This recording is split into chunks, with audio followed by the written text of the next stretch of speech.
Today I'm up to go to we'll see if I can get in because I don't have a ticket. But the first ever Zambian e-commerce conference.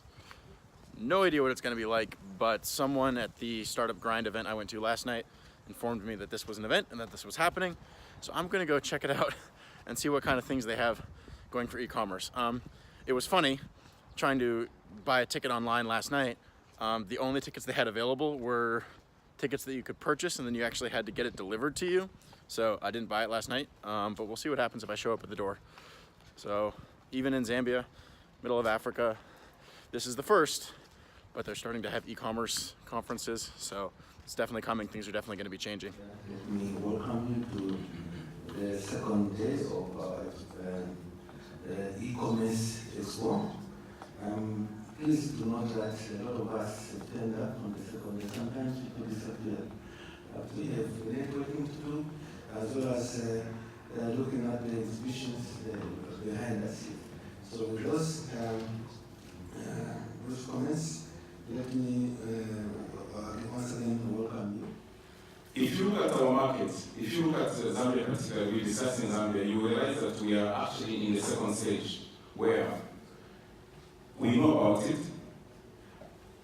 What is our attitude towards cashless? And in our aspect, if you want to understand the aspect of cash versus cashless, try to go for some negotiations and offer to pay them by e-wallet. So some of the things why even the Salamu will not be paid using, people will not accept. There's an aspect of trust. If I have cash, I'm sure I have cash, I have it, it's in the hand. If you tell me you pay me using a cashless service, there are those aspects. So when am I going to have it?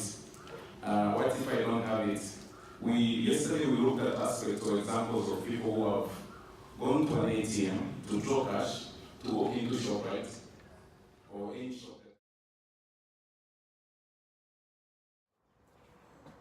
I'm super glad I went to the first Zambian e-commerce conference. It was great. Super small. Really shocking to see an e-commerce event with less than 1,000 people, but there were like 50 people in the room. You know, it's very early stage. Everyone is still describing websites like, oh, it needs to be like a car because it needs to look nice and function. It's very basic level conversations right now, just getting started. The logo for the event even still shows like a computer mouse, which of course, you know, is not used as commonly now. So it's really like just at the beginning here.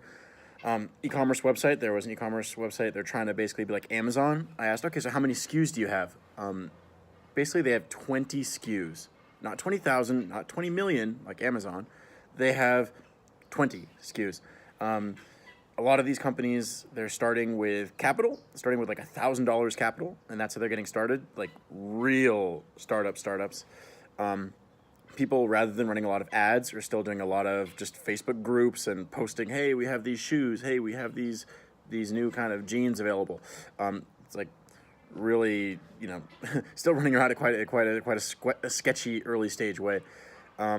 Place to go meet a lot of these companies. BongoHive is the accelerator out here that a lot of people go to.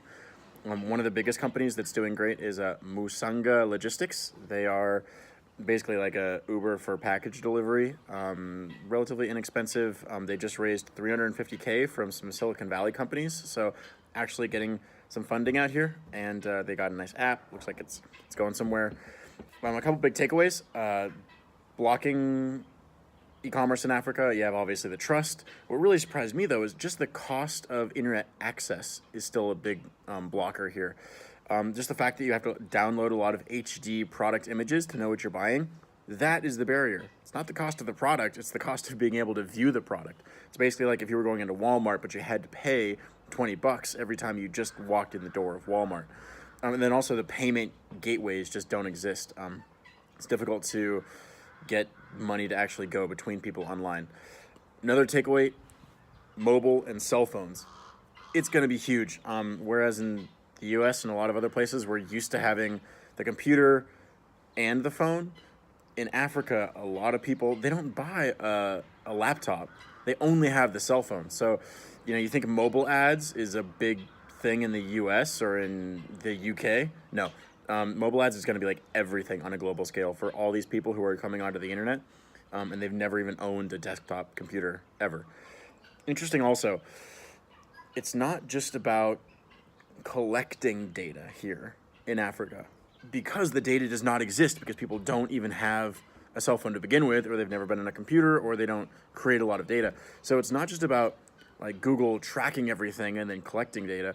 It's literally creating the data, giving people a way to, when people are using the devices, actually just collecting the first bits of data ever. So, for example, for me, Google probably has a pretty clear idea of a whole bunch of my interests, but there's a whole bunch of people here who aren't connected to any device, or maybe are just getting connected. This is the race that's happening now, where nothing is known about them. So there's no ad targeting, there's nothing, because there's just no data about them whatsoever. So it's not just a race to collect data, it's a race to actually create the data in the first place. And then also, of course, something that stood out to me as someone who outsources quite a bit is in a lot of Africa here, there's 70% unemployment, like really, really high.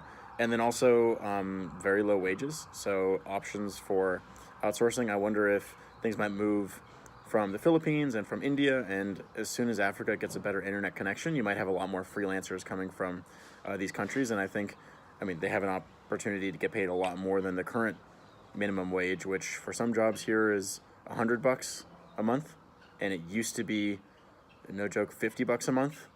So if they can come online and be a freelancer and earn even $5 an hour, huge opportunity. So a couple takeaways from the event. I'm actually pretty excited I came here. I was very lucky to be in Zambia at this time. And I don't think you need to jump on doing Africa right now. It's still a super early stage, just to be honest. But thinking about it for the future, like it's coming online. This was the first conference. There will be a second, third, and then just like in the US, there will be a 10th annual e-commerce event.